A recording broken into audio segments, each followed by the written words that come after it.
Morning प्यारे बच्चों। 7.1 exercise से क्वेश्चन नंबर 8 ले रहे हैं। बहुत इम्पोर्टेंट क्वेश्चन है, इसको अच्छे से देखिएगा और समझने की कोशिश करिएगा।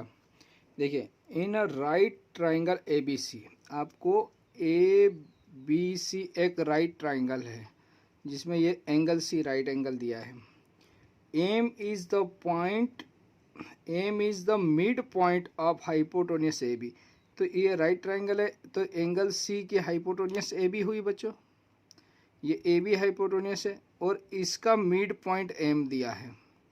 किसका? ए बी का। इसका मतलब बी एम और ए एम दोनों आपस में इक्वल हो गया बच्चों। ये लाइन और ये लाइन आपस में इक्वल है, एम मिड पॉइंट है इसका। C is joint to M, C से एम को मिलाया बच्चों यहाँ पर, and produce to a point D such that D M और सी एम, यानी ये इस लाइन को एम को मिलाया और एम से प्रोड्यूस कहाँ तक कर दिया? डी तक। तो ये सी एम और डी एम आपस में इक्वल हो गया। सी एम और डी एम इक्वल हो गया, यानी जितनी लाइन यहाँ थी उतनी ही आगे इसको बढ़ा दिया गया। तो डी तक आ गया, यानी ये 5 सेंटीमीटर है तो 5 यहाँ बढ़ा दिया, तो ये डी तक। तो यानी ये दोनों लाइन भी बराबर है, ये दोनों भी बराबर हो गई according to question. Point D is joint to point B, यानी डी बी को मिला दिया, तो ये दो ट्राइंगल हो गए, या आप जो फिगर देख रहे हैं इस टाइप्स का एक फिगर बन गया हमारे पास। सो देट, अब आपको क्या दिखाना है? इसमें 4 क्वेश्चन पूछे, बहुत आसान है और आराम से आपको बन जाएंगे। पहला पूछा ट्राइंगल ए एम सी, तो ए एम सी ये जो शेडेड किया हुआ है ये, और बी एम डी ये वाला, ये दोनों को कॉन्ग्रुएंट प्रूव करना है आपको। तो बच्चों, कॉन्ग्रुएंट प्रूव करने के लिए आपको 3 चीज़ें ढूंढना रहती है बच्चों। तो इसमें इन दोनों में 3 चीज़ें आप ढूंढिए जो आपस में इक्वल हो।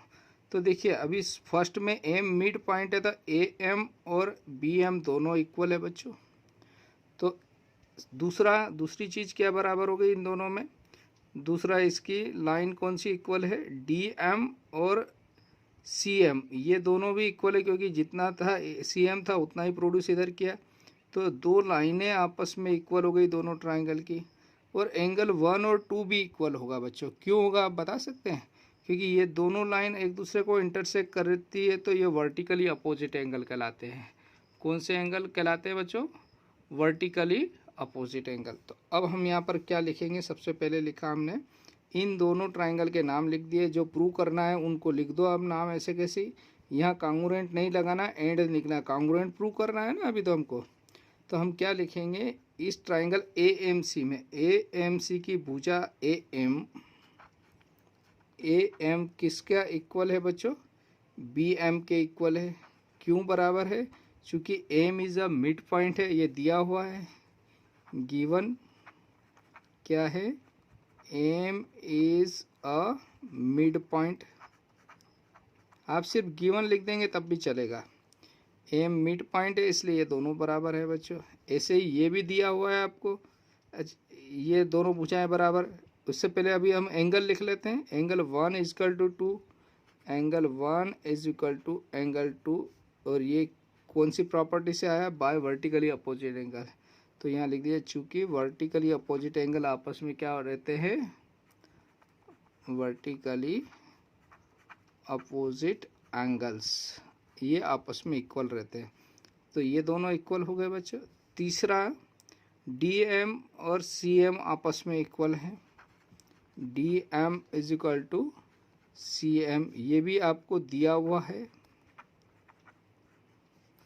तो यहाँ से हम देखते हैं, तो इन दोनों ट्राइंगल में 3 चीज़ें बराबर मिल गई। कौन कौन सी? ये भुजा इस भुजा के बराबर है, ये वाली भुजा इसके बराबर है, और ये वर्टिकली अपोजिट एंगल। तो कौन सी प्रॉपर्टी लग गई? Side angle side. तो बाय क्या लिखेंगे बच्चों?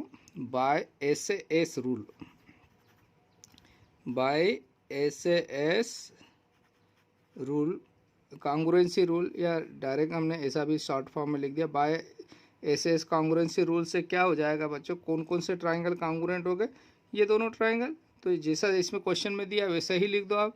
तो दिस इम्प्लाइज हो गया triangle A M C congruent है ट्राइंगल बी एम डी, ये दोनों कॉन्ग्रुएंट आ गए। ये फर्स्ट वाला आपका प्रूव्ड हो गया, फर्स्ट आपने प्रूव कर दिया बच्चों यहाँ पर। अब यहाँ पर मैं आपको एक चीज़ बता रहा हूँ, जब दो ट्राइंगल अगर कॉन्ग्रुएंट हो जाते हैं तो उनमें 6 चीज़ें बराबर हो जाएगी। देखिए एंगल ए इस एंगल बी के बराबर, तो यहाँ पर एंगल ए 3 है, एंगल बी 4 है, तो ये 3 और 4 आपस में इक्वल हो जाएंगे बच्चों। एंगल एम इजकल टू ये तो वर्टिकली अपोजिट एंगल है ये। एंगल सी और डी भी बराबर होगा, इसका एंगल सी है ना ये अंदर वाला, और ये इसका डी, ये भी आपस में इक्वल होंगे। ठीक, यहाँ तक आपको समझ में आ गया। दूसरा, इसकी भुजा ए एम, इसकी भुजा ए एम, ये तो दिया हुआ है, ए एम और बी एम आपस में बराबर है, डी एम और ये जो भुजा डी बी, तो इसकी भुजा डी बी, तो इसकी भुजा ए सी, तो ये ए सी और डी बी भी आपस में इक्वल, यानी 6 पार्ट अगर कॉन्ग्रुएंट है तो ये इसको पूरा कवर करेगा ना बच्चों, तो पूरा एग्जैक्ट कवर कर लेगा। तो ये सारी चीज़ें बराबर, इन्हें करस्पॉन्डिंग पार्ट सारे इक्वल हो गए, तो ये साइड और ये साइड भी इक्वल हो गई। अब आपको सेकंड क्या पूछा है यहाँ पर देखते हैं। तो आपको सेकंड नंबर में आपको प्रूव करना है बच्चों, क्या प्रूव करना है कि एंगल डी बी सी, तो देखो angle D B C, angle B, ये पूरा एंगल ये 90 डिग्री लाना है आपको, है ना, इसमें आपको 90 डिग्री लाना है। तो अभी हमने जो फर्स्ट में जो प्रूव किया है, तो हम यहाँ लिखेंगे फ्रॉम फर्स्ट से क्या जानते हैं कि ये जो ट्राइंगल है दोनों कॉन्ग्रुएंट है। कौन से ट्राइंगल?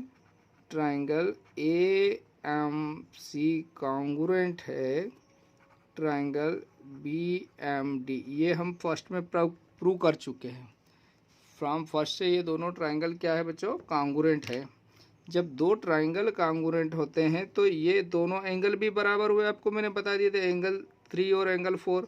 एंगल 3 मतलब इसका एंगल ए इसके एंगल बी के बराबर हो गए। कौन सी प्रॉपर्टी से? तो यहाँ लिखेंगे बाय CPCT, है ना, इसका एंगल ए बराबर है इसके एंगल बी के, या दिस इम्प्लाइज एंगल ए इसका है 3 और इसका एंगल है ये 4। तो देखिए एंगल 3 और 4 इस लाइन, ये दो लाइन दिख रही है BD और AC, इस BD और AC को ये लाइन ऐसे इंटरसेक्ट कर रही है, यानी ट्रांसवर्सल लाइन है। तो ये इन दोनों लाइन को ये लाइन इंटरसेक्ट करती है, तो ये 3 और 4 अल्टरनेट इंटीरियर एंगल हुए, और ये कौन से एंगल हुए? Alternate interior. और जब अल्टरनेट इंटीरियर एंगल बराबर होते हैं तो लाइन पैरेलल हो जाती है। तो यहाँ पर लिखेंगे चूँकि ये क्या है? By alternate interior angles property, by alternate interior property से क्या हो जाएगा? जब दो अल्टरनेट इंटीरियर एंगल इक्वल होते हैं तो लाइंस क्या हो जाती है? पैरेलल हो जाती है। तो कौन सी लाइन पैरेलल हो गई बच्चों? DB पैरेलल है AC के। तो बच्चों यहाँ से DB लाइन और AC लाइन क्या आ गई? आपस में पैरेलल आ गई। तो हमने एक प्रॉपर्टी और पढ़ी है बच्चों, दो लाइन अगर पैरेलल हो तो उनके इंटीरियर एंगल, तो ये लाइन इनकी ट्रांसवर्सल हो गई, जैसे ये लाइन और ये लाइन पैरेलल है और ये लाइन इनको इंटरसेक्ट करती है। तो एंगल B पूरा, B मतलब DBC, एंगल B और एंगल ACB, ये पूरा एंगल, ये यानी यहाँ पर देखिएगा ये वाला एंगल और ये एंगल B और C, ये को इंटीरियर एंगल होंगे। दो लाइन पैरेलल है तो उनके इंटीरियर एंगल ये दोनों क्या कहलाएंगे? को इंटीरियर कहलाएंगे। और को इंटीरियर एंगल का सम कितना होता है? 180। कब? जब लाइन पैरेलल हो।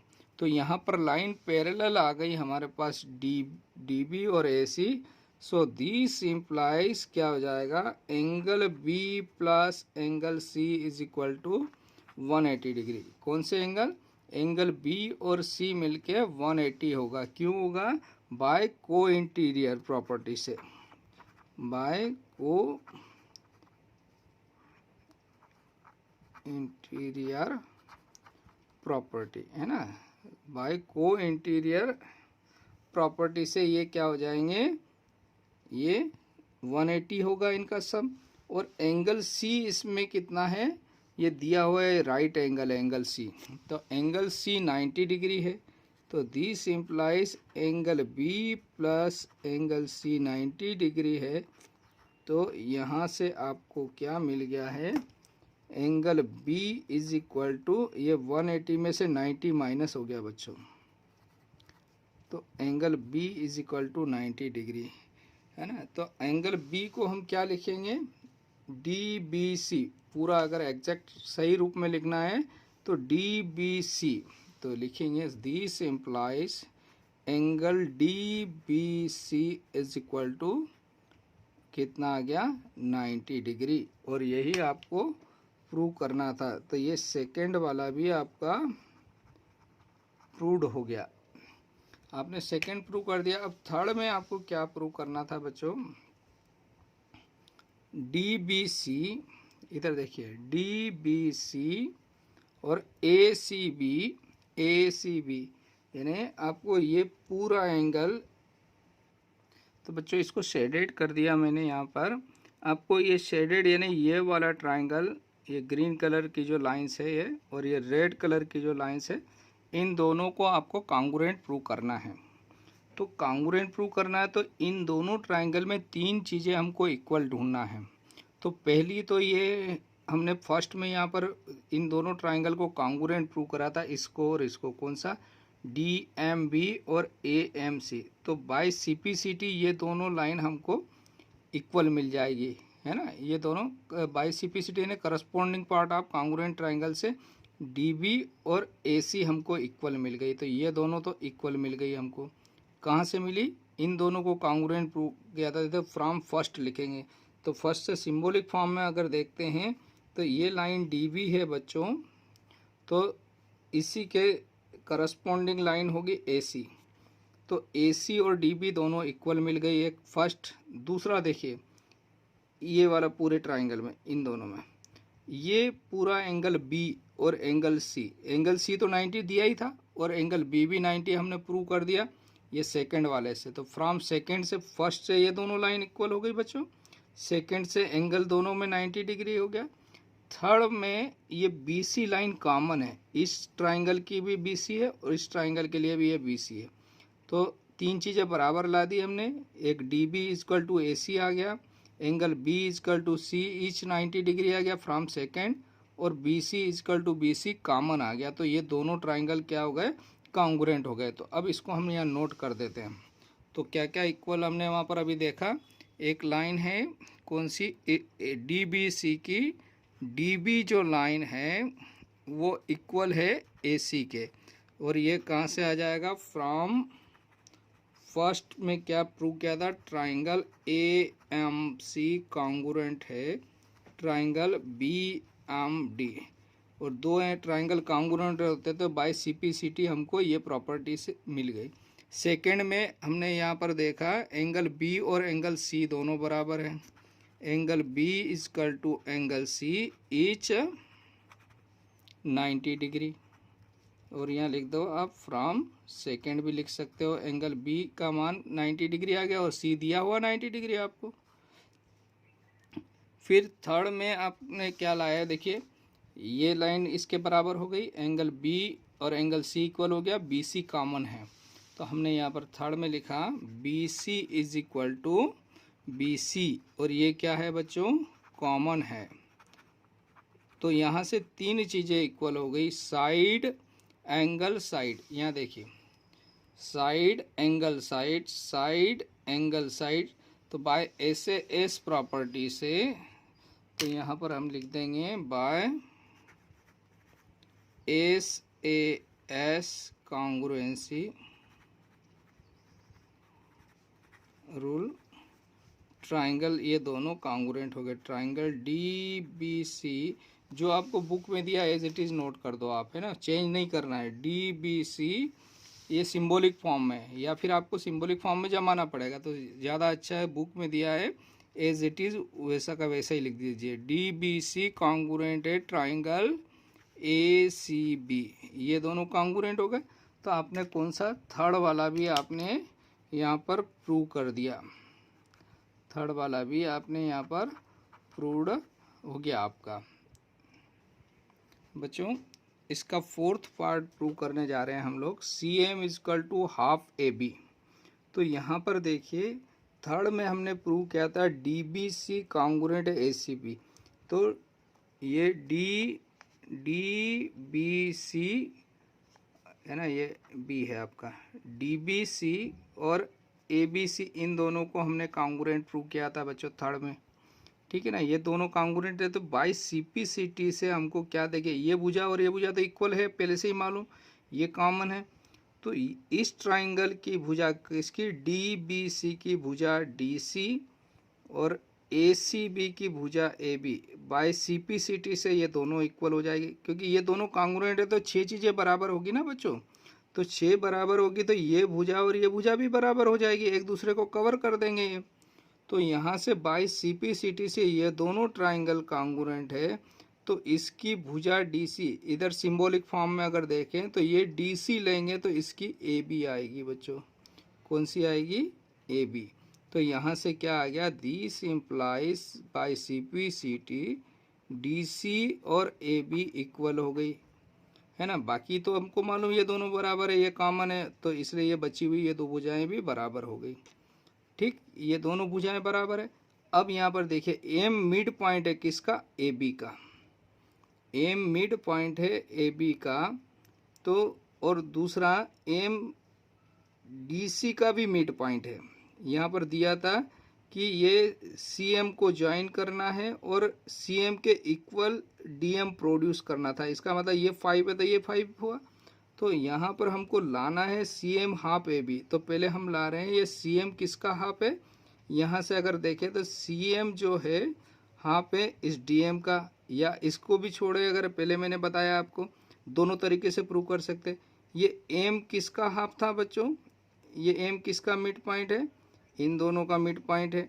और M इसका, तो ये BM इसका जैसे हाफ होगा, सिमिलरली CM भी किसका हाफ होगा, DC का। तो हम यहाँ से लिख देंगे बच्चों कि CM जो है वो हाफ है, आधा है किसका, DC का। चूँकि जितना ये था उतना ही प्रोड्यूस इधर भी किया है, तो ये दोनों लाइन आपस में बराबर है। तो ये वाली लाइन इस पूरे की हाफ हुई, तो ये हाफ DC। और DC किसके इक्वल है, AB के। तो DC की प्लेस पर हमने क्या रख देंगे, यहाँ पर अगले स्टेप में DC की जगह AB लिख सकते हैं। तो DC की जगह हमने AB लिख दिया। तो ये CM जब इसका हाफ है तो इसका भी हाफ हो गया। तो यहाँ से क्या मिल गया हमको, दिस इम्प्लाइज CM जो है हाफ AB आ गया, और यही प्रूव करना था आपको। तो ये फोर्थ वाला भी यहाँ पर प्रूव्ड हो गया आपका। तो बच्चों ये बहुत इम्पोर्टेंट क्वेश्चन है, आप इसको एक बार रिवाइज कर लेना वीडियो को पूरा, तो आपको पूरा अच्छे से समझ में आ जाएगा। इसके 4 पार्ट है, हो सकता है एग्ज़ाम में आपको 1 या 2 पार्ट पूछे जाए, लेकिन चारों पार्ट को आप अच्छे से समझ लीजिएगा। इसमें छोटे छोटे क्वेश्चन, चारों में से 2 क्वेश्चन भी बन सकते हैं, 3 क्वेश्चन भी बन सकते हैं इसका, और सिंगल क्वेश्चन भी हो सकता है। तो ये वो टीचर्स के विवेक पे डिपेंड करता है कि आपको कितने मार्क्स में ये क्वेश्चन पूछा जाता है। Okay, thank you, have a nice day.